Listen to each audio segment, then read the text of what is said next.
and thanks for joining us. Happy New Year. This is a very special Punters Inside Run Magic Millions edition.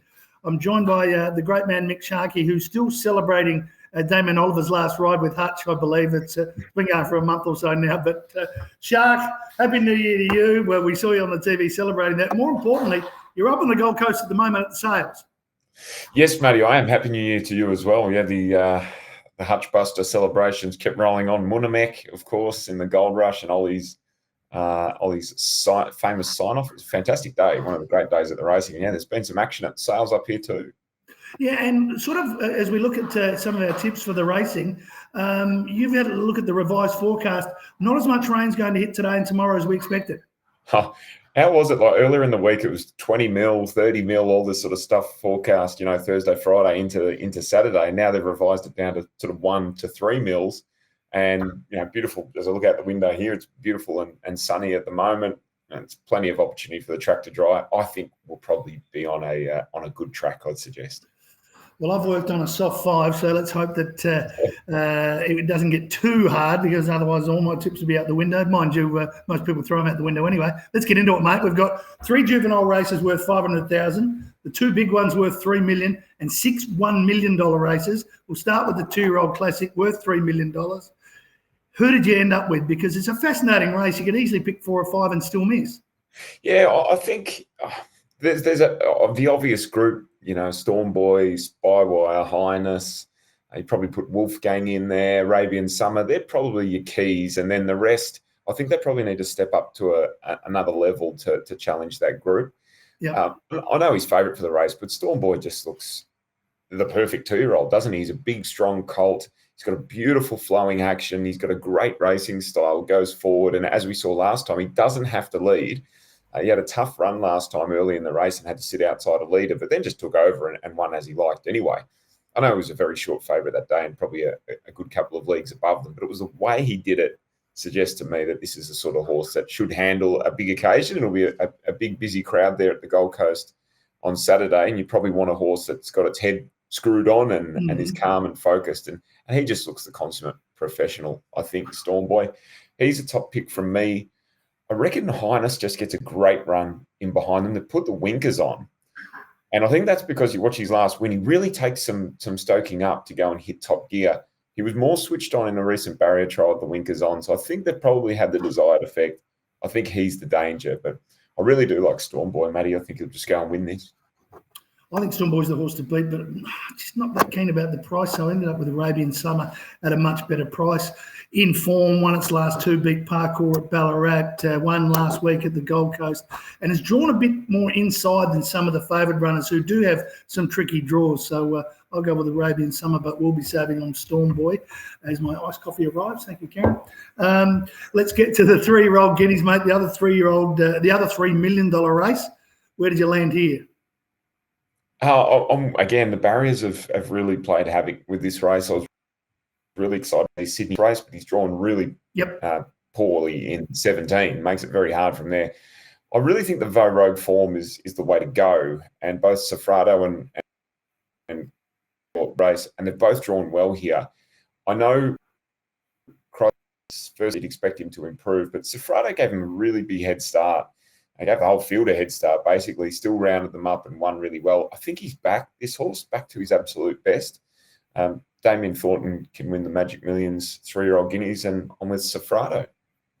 Yeah, I think Sofrado beats Chrysler. That form out of that race, that was clearly defined by the way he hit the line. But I'll go with Sydney Bowler. Yes, bad barrier, but it's a horse that's sort of really on the way up, isn't it? I mean, I'm hoping there's plenty of pace on, because he will need it. He's going to have to go back from that. Jason Collett's going to have to go back from that bad draw, but it just looks, profile-wise, he looks the horse that's going to peak. Jumping from a benchmark 72, I know, but I think he's got a bit of talent. Just needs a soft run for Sydney Bowler. Now, we've got 6 other $1 million races. Some best bets out of some of those. I think, well, you look on this day for the class run. Magic Millions only horses, and you often get a very good horse basically there for the prize money. And I think we've got a couple of those races. Roth, the horse who's been super competitive at Group 1 level, and he's running in a restricted race where, okay, he's got 61 kilos, but over his career, And not many of these, you could say, are anywhere near his level at his best. Race 4, number 1, can win. And in the Sub-Zero, the staying race over 2,200, Zenzella, tricky gate, but again, a matter of class coming to the top here. She was, really good in the Oaks.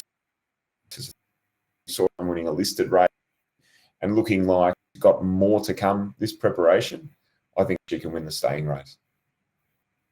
Well, I'll be taking Hatchet and Rothfire. I'll save on Rothfire, back Hatchet as well. Down on the weights. Second up record's good. Record on soft is good. Gets that real weight pull against Rothfire. And Zenzella, I mean, you look at all the other runners. I kept coming back to it as well. And I don't mind in the last race, Lady Laguna. Hasn't missed the top 3 in the last 8 starts. Good win at Doomben. 1,200, she's been placed at group level behind horses like Magic Time and Parasol. That's good form for this. I'll be backing Lady Laguna in the last. Hopefully I've got something less by then. Racing at Rosehill and also Flemington. We've had a look at the form. What do you like at Flemington? Well, the stand is though, only 7 in it. Terrible field. Yeah, and I know that the astrologers, people are kicking up for him second up. I thought he was just a little plain first up. He gets the blitz. Needs the bow. In winning last time the Christmas Stakes, he beat Najim Sahale, who's pretty quick in his form. I think that form's probably good enough. 100 metres, you can argue that he's probably a little bit over the race, settling off the speed. He's not overdoing it. He's finished races off. That gives him every chance to go and win again. So Sharippa would be my pick in the standish. Away from that, number 3, Otago. He looks like a somewhere. He's short, but look, it's enough to win. And I'm really keen on 10, number 12, Master Montaro. There was good money for him first up. 1,100 metres Caulfield just wasn't the right recipe. But he gets out the 1,200 metres into a 78 and he gets some weight relief second up. I think each way, about $10 or so. I like race 9, number 3, Miracle Spin. I just like it when the Smith stable decide to bring a horse down to Melbourne. The strike rate is good. Comes off an excellent second up, winning impressively at Ramwick. And Damien Lane in the saddle adds to my confidence levels for Miracle Spin. And also Girls. I know it's a horrible name for a horse, but it has caught the eye running pretty well in her first 2 starts. And it was over 1,800. This is a benchmark 72, I think. Still a maiden, so I think the benchmark 70. I think the stable has a bit of confidence in Girls' ability to win, getting to that 2,000 metres. Have you had a chance to look at Rosehill? I'm confident about Rosehill, which means I've got to put a cross through everything because I've written a few down, and I think it's a favourite stay at Rosehill. Close to an omen bet, good thing, Matty, in race in the highway. Number 7, Life's a Party. There's a few that have wholeheartedly adopted that talent Gold Coast this week, I can tell you that. Well, race 7. I thought these would be hard to beat in race. Well, I'm going to take Life's a Party, as you say, but I'm going to take it into race 3, the favourite. Life's a Party into Penthouse. I know that's where you're staying on the Gold Coast at the moment. Penthouse will win. It's in the wrong race. It is going to be too good for this field. Not a big price, but take something into it. So I'll be keen on Penthouse at Rosehill. Mate, we're out of time. Thanks, as always, for this special edition, mate. And you're not staying for the races. You've marked them all down in the book and heading home. That's it. Yeah, in and out, Matty. I'll leave the racing fun to those with a bit more stamina than me. All right, mate. We'll keep having a bit of a break and we'll come back and return with Punters Inside Run after the holidays, mate. But thanks for your time today. No, talk soon. Mick Sharkie joining us as always for our very special edition of Punters Inside Run, Magic Millions. So much prize money on offer, and there's all his best bets for the day. Let's hope you have a winning day, punters, and we'll talk to you soon. You win some, you lose more. For free and confidential support, call the number on the screen or visit the website.